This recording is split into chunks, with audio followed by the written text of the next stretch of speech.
The other 85% is a slow process which we call either ideological subversion or active measures, активные мероприятия in the language of the KGB, or psychological warfare. What it basically means is to change the perception of reality of every American to such an extent that despite of the abundance of information, no one is able to come to sensible conclusions in the interests of defending themselves, their families, their community, and their country.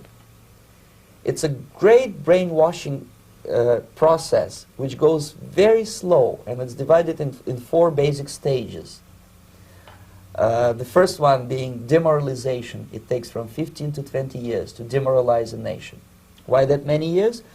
Because this is the minimum number of years which requires to educate one generation of students in the country of your enemy, exposed to the ideology of the enemy. In other words, Marxism-Leninism ideology is being pumped into the soft heads of at least 3 generations of American students without being challenged or counterbalanced by the basic values of Americanism, American patriotism. The result you can see.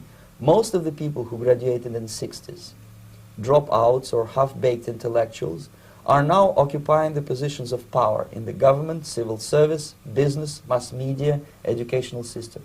You are stuck with them. You cannot get rid of them. They are contaminated. They are programmed to think and react to certain stimuli in a certain pattern. You cannot change their mind, even if you expose them to authentic information, even if you prove that white is white and black is black, you still cannot change the basic perception and the logic of behavior. In other words, these people, the process of demoralization is complete and irreversible.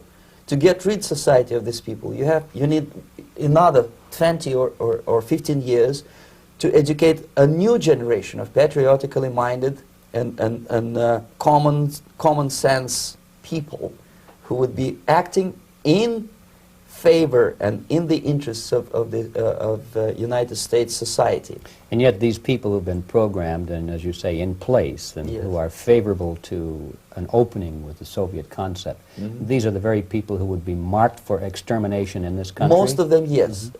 Simply because the psychological shock when they will see in future what the beautiful society of equality and social justice means in practice, obviously they will revolt.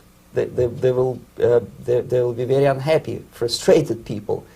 And the Marxist-Leninist regime does not tolerate these people. Obviously they will join the links of dissenters, dissidents. Unlike in present United States, there will be no place for dissent in future Marxist-Leninist America. Here you can get popular like Daniel Ellsberg and filthy rich like Jane Fonda for being dissident, for criticizing your Pentagon. In future, these people will be simply squashed like cockroaches. Nobody is going to pay them nothing for their beautiful, noble ideas of equality. This they don't understand, and it will be the greatest shock for them, of course. The demoralization process in the United States is basically completed already. For the last 25 years, actually it's overfulfilled, because demoralization now reaches such areas where previously not even Comrade Andropov and all his experts would even dream of such a tremendous success.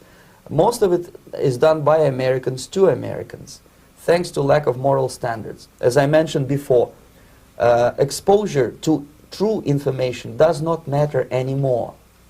A person who was demoralized is unable to assess true information. The facts tell nothing to him.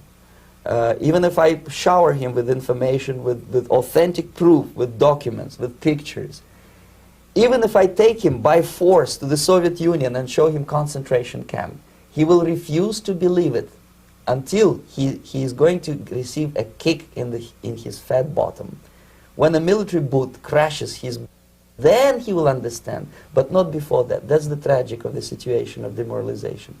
So basically America is stuck with demoralization, and unless Even if you start right now, here, this minute, you start educating new generation of American, it will still take you 15 to 20 years to turn the tide of ideological perception of reality back to normalcy and patriotism.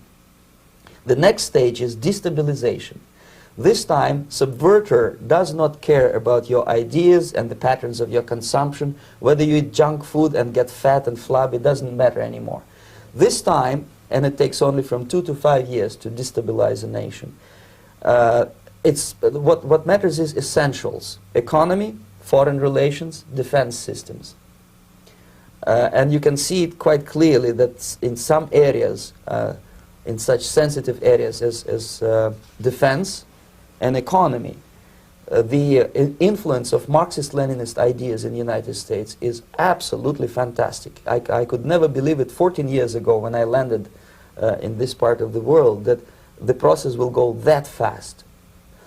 The next stage, of course, is crisis. It may take only up to 6 weeks to bring a country to the verge of crisis. You can see it in Central America now. And after crisis, with a violent change of power, structure, and economy, you have so-called the period of normalization. It may last indefinitely. Normalization is a cynical expression borrowed from Soviet propaganda. When the Soviet tanks moved into Czechoslovakia in '68, Comrade Brezhnev said, "Now the situation in brotherly Czechoslovakia is normalized." This is what will happen in the United States if you allow all these schmucks to bring the country to crisis, to promise people all kind of goodies and the paradise on earth, to destabilize your economy, to eliminate the principle of free market competition, and to put a big brother government in Washington, D.C., with benevolent dictators like Walter Mondale, who will promise lots of things, never mind whether the promises are fulfillable or not.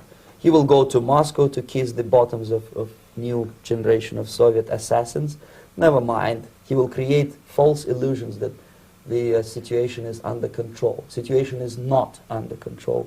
Situation is disgustingly out of control. Most of the American politicians, media, and educational system trains another generation of people who think they are living at a peacetime. False. The United States is in the state of war, undeclared total war against the basic principles and the foundations of this system. And the initiator of this war is not Comrade Andropov, of course. It's the system. However ridiculous it may sound, the world communist system or the world communist conspiracy, whether I scare some people or not, I don't give a hoot. If you are not scared by now, nothing can scare you. But you don't have to be paranoid about it. What actually happens now, that unlike myself, you have literally several years to live on unless the United States wake up. The time bomb is ticking. With every second, the disaster is coming closer and closer. Unlike myself, you will have nowhere to defect to, unless you want to live in Antarctica with penguins. This is it. This is the last country of freedom and possibility.